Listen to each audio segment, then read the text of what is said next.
Morning friends, मैं हूं तौफीक। आपका स्वागत है आपके अपने चैनल एक एजुकेशन अड्डा पर, जहां आप शिक्षकों से संबंधित कोई खबर होती है, उन खबरों को लेकर मैं आप सबके सामने हाजिर होता हूं।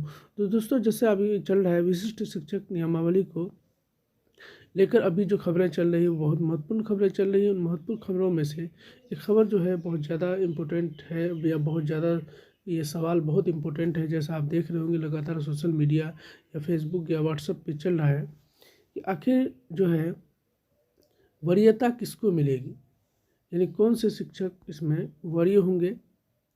इसको लेकर लगातार जो ये सवाल चल रहे हैं। तो जैसा आपको मालूम है कि विशिष्ट शिक्षक नियमावली 2023 आया है। उस नियम के अनुसार कौन वरीय होंगे और किस हिसाब से वरीयता जो है निर्धारित की जाएगी, इसको साफ क्लियर उसमें कर दिया गया है।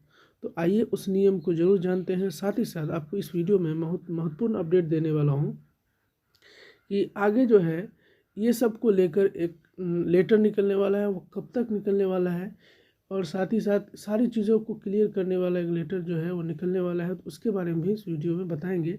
आप अंत तक इस वीडियो में बने रहिएगा, जिससे कि आपको सारी जानकारी एक ही वीडियो में मिल जाए। तो चलिए शुरू करते हैं। वरीयता के आधार पर जो 7.1 जो पॉइंट है उसमें क्या कहा गया है। सबसे पहले है कि जिला स्तर पर विशिष्ट शिक्षकों की एक वरीयता सूची संधारित की जाएगी, यानी ये जो है जिला स्तर पर होगा। सबसे पहले एक सूची जो है विशिष्ट शिक्षकों की सूची जिला स्तर पर एक संधारित की जाएगी। शिक्षकों की प्रत्येक श्रेणी यथा प्राथमिक, माध्य, उच्च माध्यमिक और उच्च माध्यमिक के लिए विषयवार एक अलग वरीयता सूची तैयार की जाएगी। ये जो है कोई कहेगा मैं वरीय हूँ वो वरीय है, ऐसा नहीं होगा। जिला की तरफ से हर एक शिक्षक के लिए, चाहे वो प्राथमिक के लिए हो, मध्य के लिए हो, माध्यमिक के लिए हो, उच्च माध्यमिक के लिए, विषयवार सबकी वरीयता की सूची तैयार की जाएगी जिला के स्तर पर। एक तो क्लियर होगा। दूसरा पॉइंट है कि विशिष्ट शिक्षकों की वरीयता निम्नलिखित मापदंडों के अनुसार की जाएगी।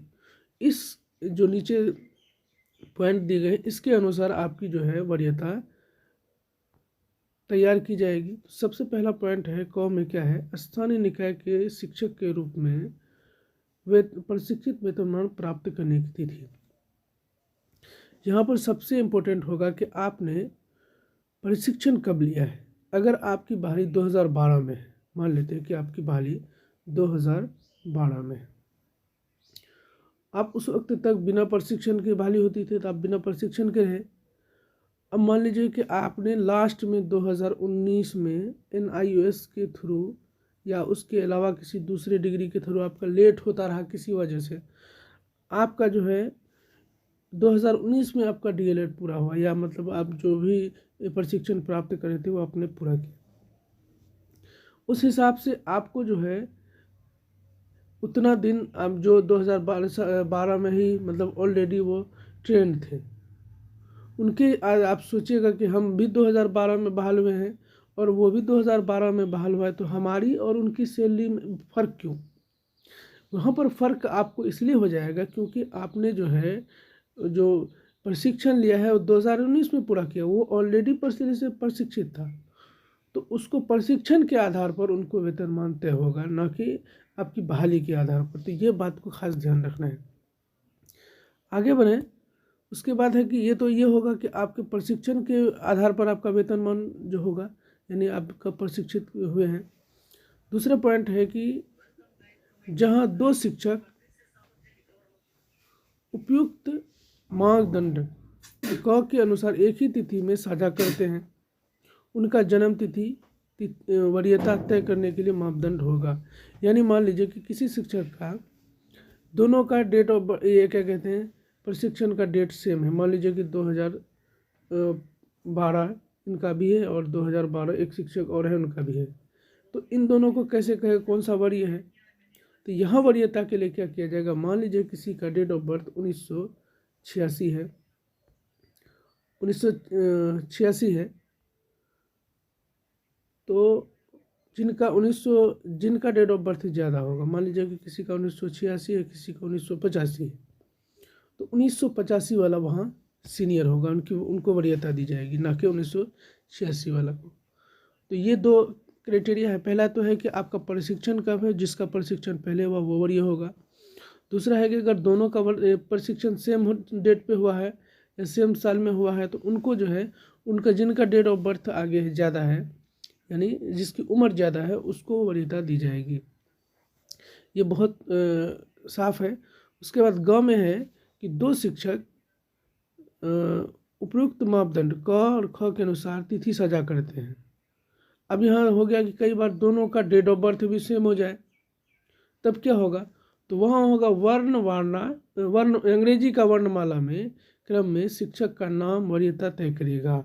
अगर मान लीजिए कि किसी का नाम ए से शुरू होता है और किसी का नाम सी से शुरू होता है, तो ए वाले को वरीयता दी जाएगी, सी वाले को नहीं दी जाएगी। अगर डेट ऑफ बर्थ सेम मिल गया, DOB सेम मिल गया, और क्या कहते हैं आपका ट्रेनिंग का डेट सेम मिल गया, तो फिर आपको अंग्रेजी के लेटर के हिसाब से, अंग्रेजी का जो अक्षर है उसके हिसाब से, जिनका अक्षर पहले आएगा, जिसका नाम का पहला अक्षर पहले आएगा, तो उसको दे दिया जाएगा। जैसे मान लीजिए किसी का नाम अजय है और किसी का नाम विनोद है, तो वरीयता जो है अजय को दी जाएगी क्योंकि उसका नाम ए से शुरू हो रहा है, विनोद को नहीं दी जाएगी। चाहे सब कुछ सेम होता हो फिर भी नहीं दी जाएगी। तो ये है मतलब उसका मापदंड। आगे जब हम चलें तो आगे जब देखते हैं उपरोक्त मापदंडों में फिट नहीं होने वाले किसी अन्य मामलों के निर्णय विभाग द्वारा किया जाएगा। अगर किसी भी मापदंड में फिट नहीं बैठ रहा है, ना कि लेटर के हिसाब से, ना जन्म तिथि के अनुसार, ना कि इसके क्या बोलते हैं उसको